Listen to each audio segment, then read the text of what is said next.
What is going on, everybody? It's Jacob Doodle here with Corey at Canucks News Summaries. What's up, man?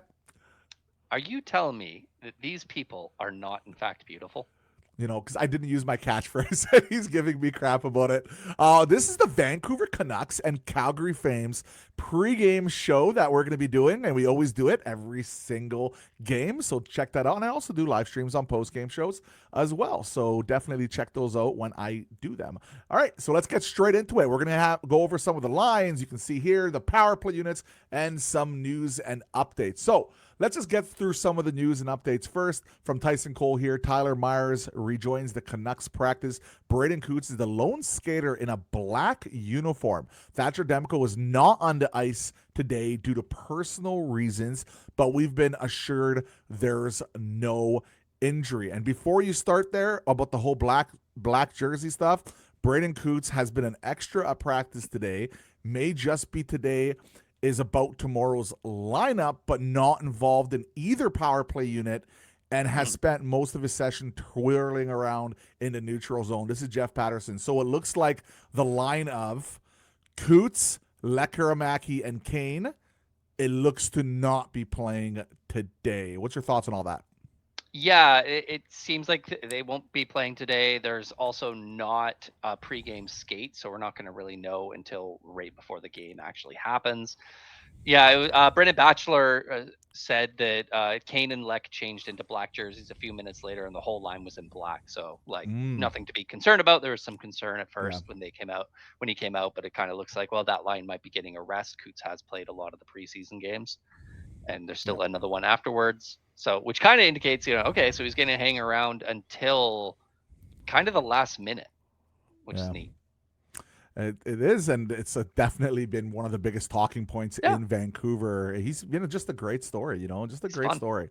Thatcher Demko, again, though, we mentioned that he's not on ice. It's not injury related, which is He's got a good, baby. but it's personal reasons. Hopefully, it's nothing bad. Yeah. Seems to be good. I don't know. I don't know what's going on there, but I had a tummy ache hopefully. and like took a day off work like from personal reasons. Like, come on, Yeah, so like, who knows people are who allowed to knows. do, but especially this preseason stuff. It's not a big deal. Mm-hmm. All right. Tyler Myers and Connor Garland has been managing minor issues in the Canucks preseason, but both have been asked to play Wednesday in Calgary. Neither is worried about being fully ready. What's your opinion on that? Like with Connor Garland now, it's been a few. He's kind of nursing something. We don't really know what's going on. Do you think it's a smart move to let him play, or do you think you just rest them until the start of the regular season? Normally, players like to get in one preseason game. So if this is Mm-hmm. the game, then that makes sense. And yeah, Mm-hmm. it says, and reading it, because I can't interpret. I don't know how to interpret it exactly. It sounds like, yeah, both have asked. So the players have asked if they can play in this game Mm-hmm. rather than have been asked to play the game. So it sounds Mm-hmm. like, yeah, they're going to get in. They want to get Garland in there. He hasn't played at all. So yeah, Yeah. that's fine. Yeah. Whatever. Myers is a warrior. He plays through all sorts. Like, remember when like last year Myers twisted his knee and looked like he was going to be out for months, and then like played the next game or missed one game and was perfectly fine.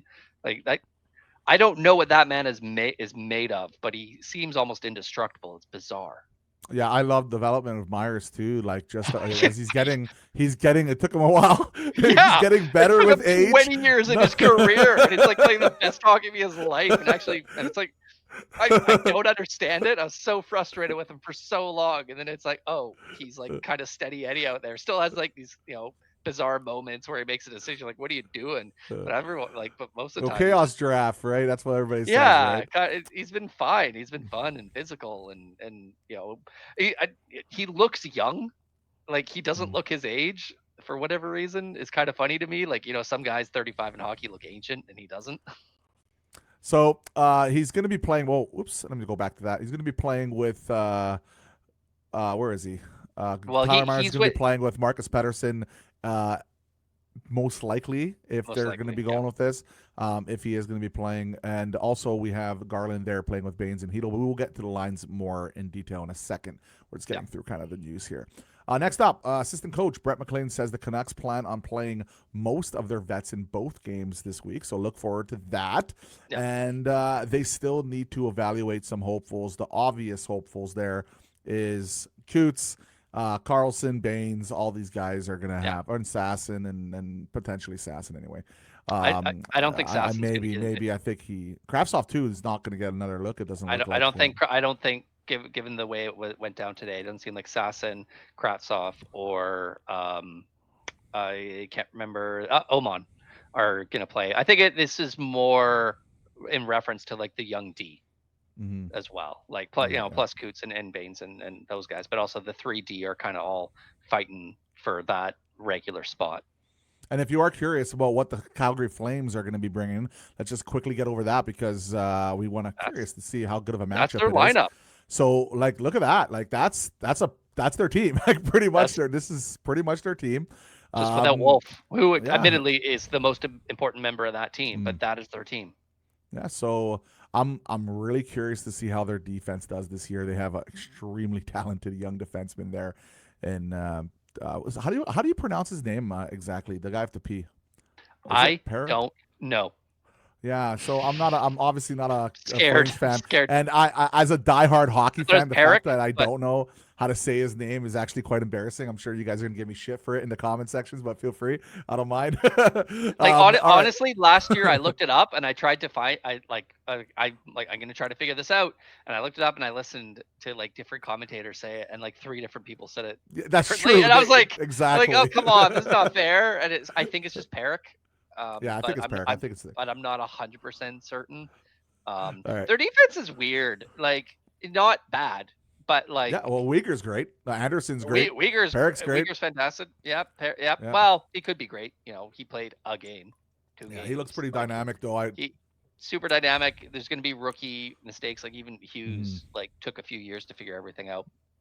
And like yeah. Hanley Ball, hey, look, it's Kevin Ball, the guy who's getting paid about the same as Marcus Pedersen, and he's Yeah, half the that was player. a weird It's a contract. weird one. So this looks like to be the lineup, and so it's going to be a tough matchup. And guys, these are all like these are not confirmed lineups. Like there was a change even last game with Garland because of the injury. He was Yeah. originally supposed to play, didn't play. But these are like just pretty close to what you're going to expect tomorrow. Now let's get into the Vancouver Canucks lines and power play units. So right off the bat, they're going with Jake DeBrusk, Elias Pettersson there, and Brock Besser. So they're going to give another shot to that Yep. line. Which was interesting about that line is they were together, and then the second period they weren't together, and then the third period they were together again. And DeBrusk had easily the best part of his game was in that third period on that line. So he got the message. I don't know if he was sending a message, probably not. It's preseason, but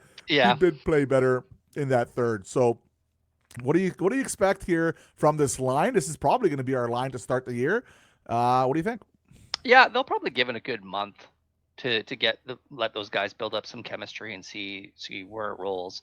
And if the Canucks play well and they're scoring goals, then they'll stick together. It's Mm-hmm.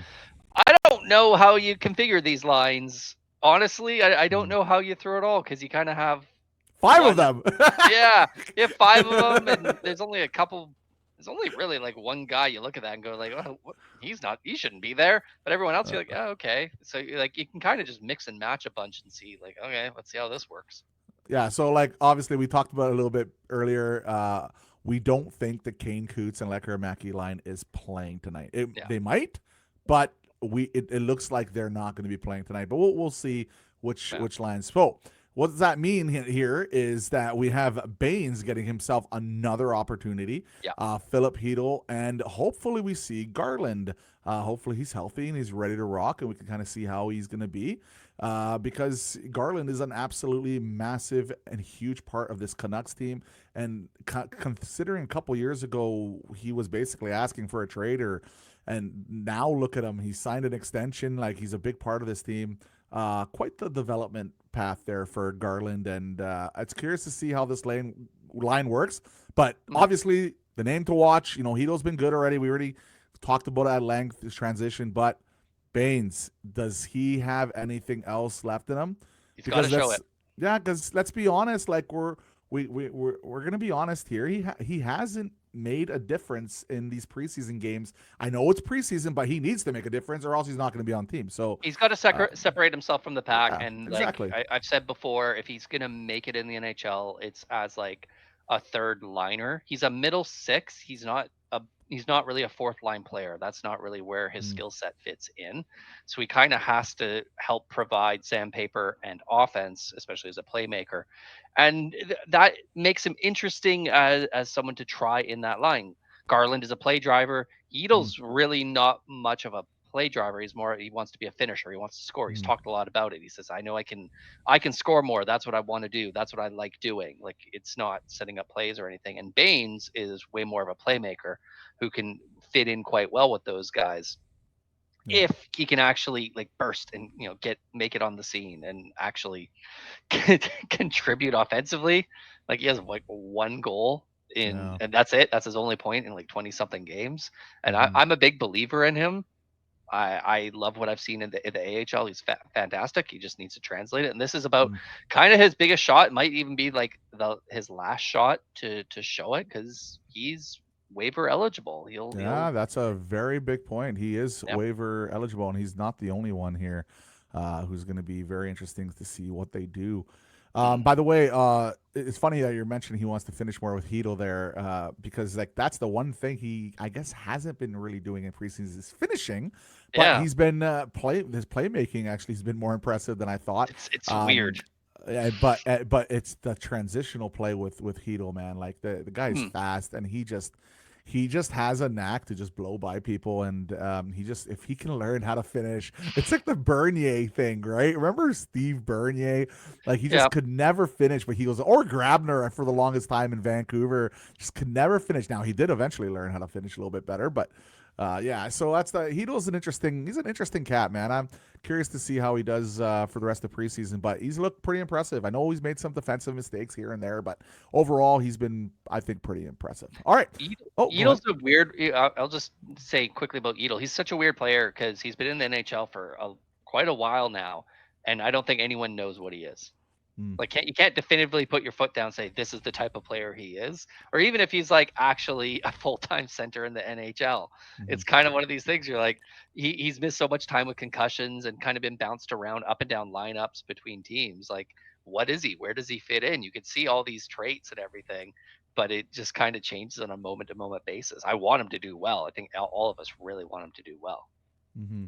And also to mention here, if you look at that fourth line with Drew O'Connor, Ratu, and Sherwood, you know, Drew O'Connor had by far his best game in the Mhm. preseason last game, which was nice to see. He's picked it up.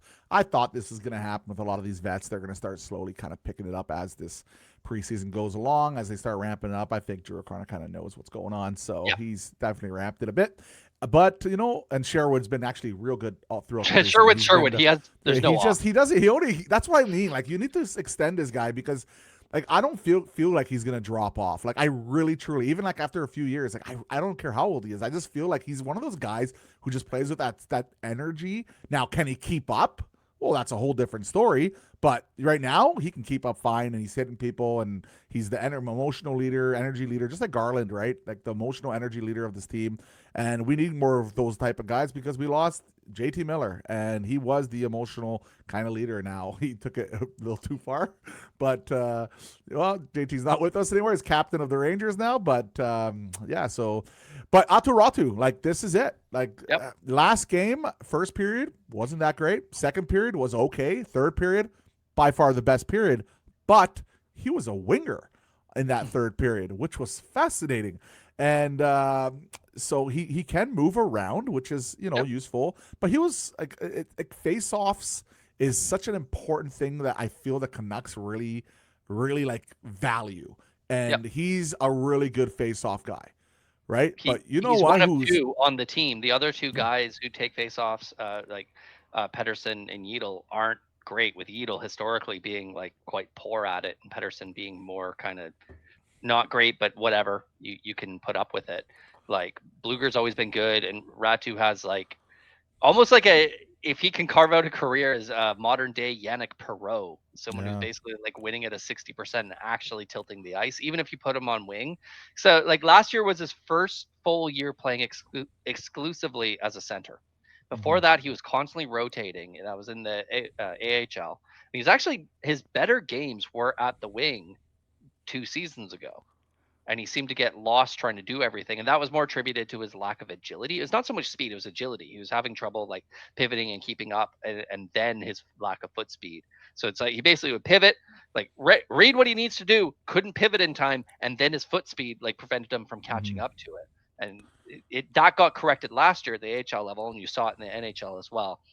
And his versatility at also being able to play wing is pretty important if something happens and you need to shift another center somewhere, and you just have him kind of doing face-offs and someone else doing like the actual neutral zone center duties.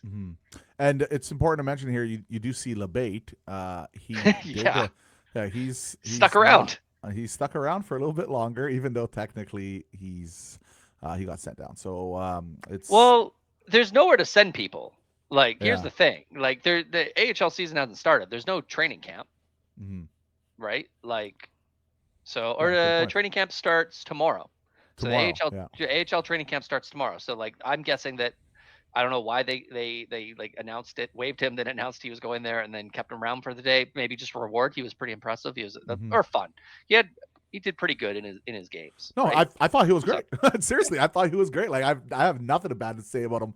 He looked good, man. Like was he good? We all knew he was going to make the team, but like he played more than enough, and he raised, I'm sure, the expectations at least a little bit of the Vancouver Canucks management, and they're thinking, hey, maybe who knows what could happen in a season, like a lot of injuries. He could be a call up, like he put exactly. He got his name on their tongues, right? Yeah. So they can say something about him, and maybe if he's doing it in the AHL, they can bring him up for some toughness or something. Now because they sent him down now, and in theory he can't play right in this game, right? So if he can't play, can he? Yeah. Oh, okay. They just waived him. There's nowhere to send him. Yeah, I just thought like he wouldn't, because they waived him. You can't actually play him in the game, because like then obviously the lines would have to be a little bit different here, because LeBate wouldn't be like, you know what I'm trying to say, right? I understand. I don't know. Like it's the thing is, I don't know what's going to happen if this Canes Coots Karamaki line's not going to play and LeBate gets in the game. But they have three guys winning the wings. Or maybe one of them get in, right? Maybe one of those guys get in because LeBate can't play. I really have to look into that. I have no idea how that works. He can play. Situation. Like, he hasn't been, like, they say he's been assigned to Abbotsford. And so I assume that means, he can't play tomorrow. He was allowed to practice today because there was nothing happening. Yeah, that's what I'm thinking too. But I don't know if anyone cares. Is the other thing. It's like there's no salary cap reasons. Like, that's the reasoning behind it. There's no salary cap implication. Like, everyone would just kind of shrug their shoulders and say, hey, that guy shouldn't be playing. Calgary's not going to go, well, your lineup's wrong for a preseason game. Like, no one's going to care about this. They're going to go, what? What's a LeBate? Like, it's just going to be weird. All right. Quinn Hughes, he's pretty good. He's going to be playing. It's fine. Hronek, that line. He's one of the three best Hughes in the league. He is. I love watching Quinn Hughes play hockey. It's just so much fun.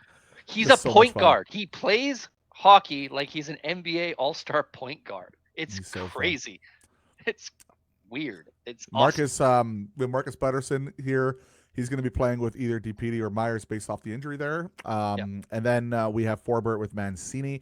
Mancini's definitely getting in this game, and if he has another big game, he might clinch himself to this team. He's been great. He's been outstanding.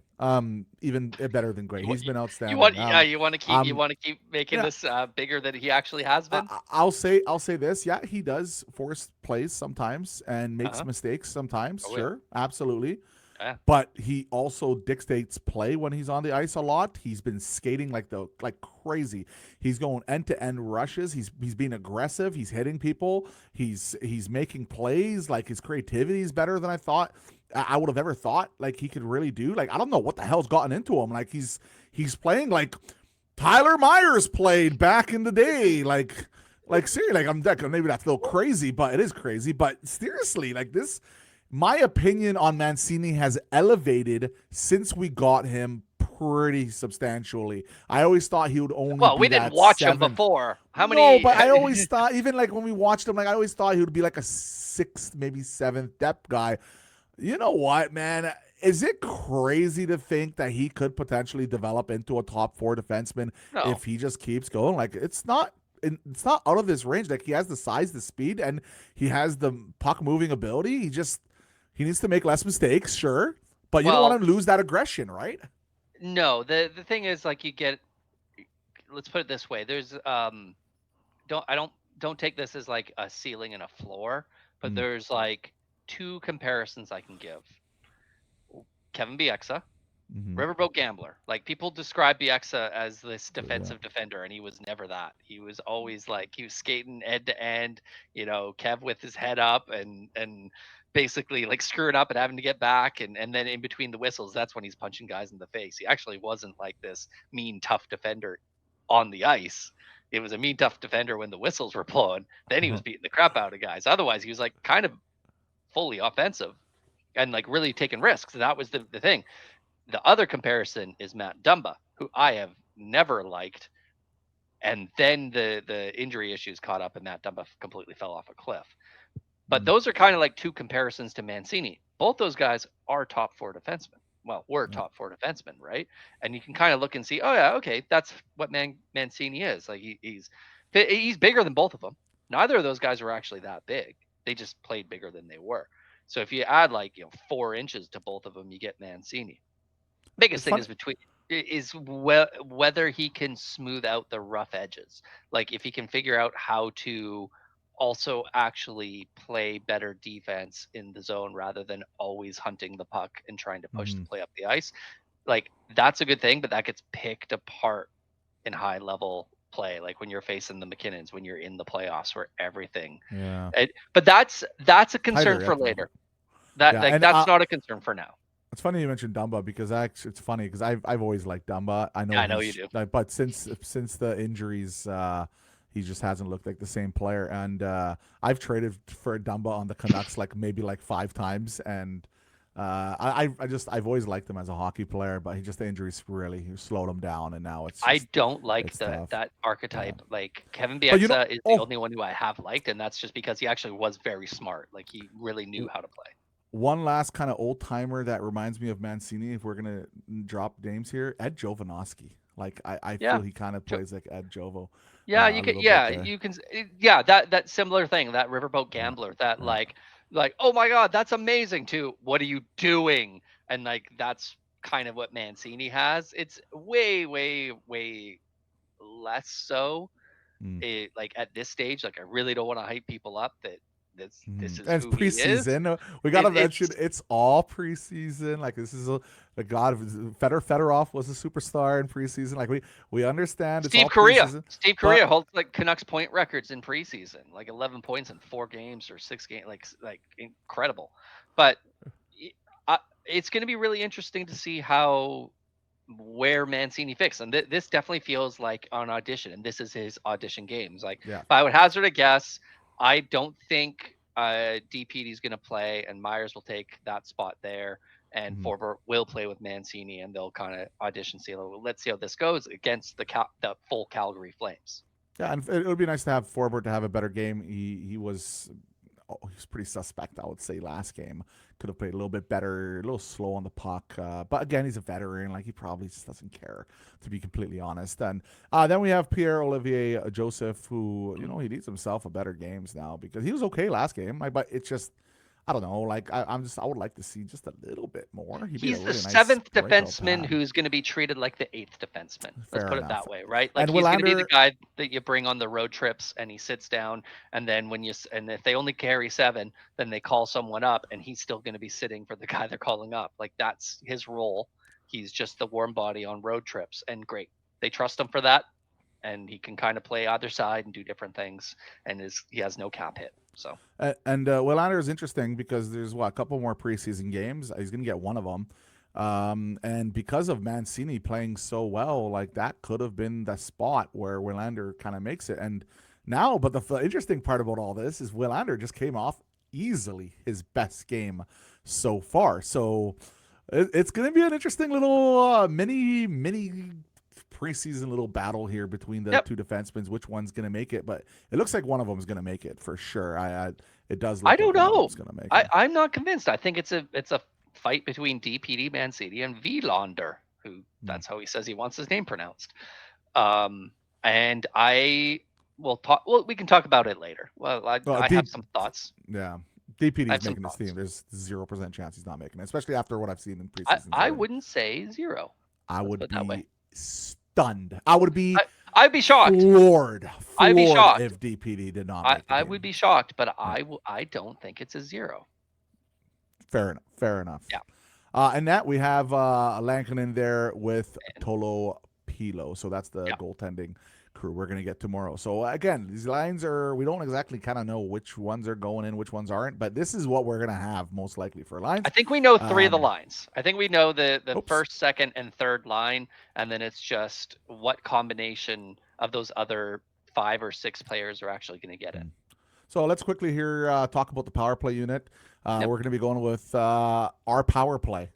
This is it. This is it. This is what they're going to do. This is our power play. DeBrusque with Kane on the left, Besser on the right, Besser kind of in that what do you call it, the JT Miller spot, and then Bumper. you have the bumper spot, and then Pedersen, on that other side, and hopefully they move the puck around a lot more this year. And from preseason, they have been. So looks pretty fun. Quinn Hughes on top. This is just this is our power play. It's their power play. I do wonder where Garland fits in this. I think they want to see him on the power play, but it looks like because they've been pretty damn solid so far. I know some of these guys only played 1 game, but they look pretty good. I think this is what they're going to be going with. So, so it's pretty exciting to see, especially Jake DeBrusque. Like, what is Jake DeBrusque? Like, what is he going to bring to us this year? Last year he was good. He scored goals, which is good.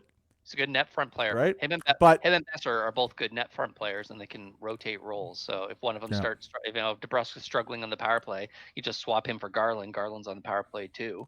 You move like Besser out front or Kane up front. Like there's flexibility, right? Yeah, like I do wonder. So actually, something I just popped into my head right now is because we looked at these lines, right?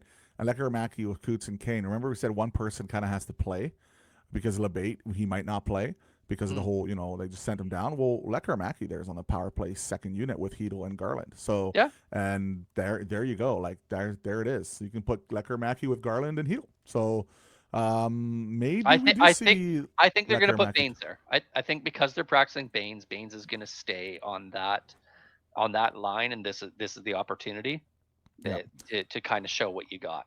Yeah. So just interesting little thought process there with is it going to be Baines or maybe Lekkerimaki is going to play tomorrow, and then Hronik's on that back end, and then Drew O'Connor with Bluger on the PK. It's PK I think is going to be fine this year. We have Forber, we have Marcus Patterson, Doc, Bluger. They want to try Besser out. We'll see how long that lasts. Hronik's like one of the best. Good. He's amazing. Patterson, he's one of the best smart player.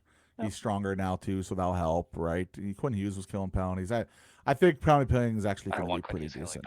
I don't want Quinn Hughes anywhere near the penalty kill. Not because he's not good at it, but because there's no reason to. It's like putting the Sedins on the penalty kill. You don't need to do it. Save their energy for everything else. Biggest thing of Canucks penalty kill is that they have Lankinen and Demko.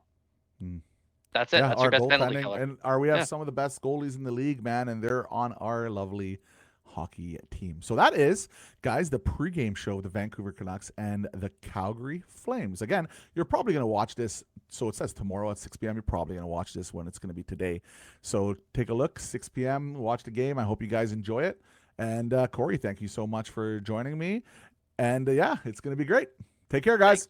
Thanks for having me.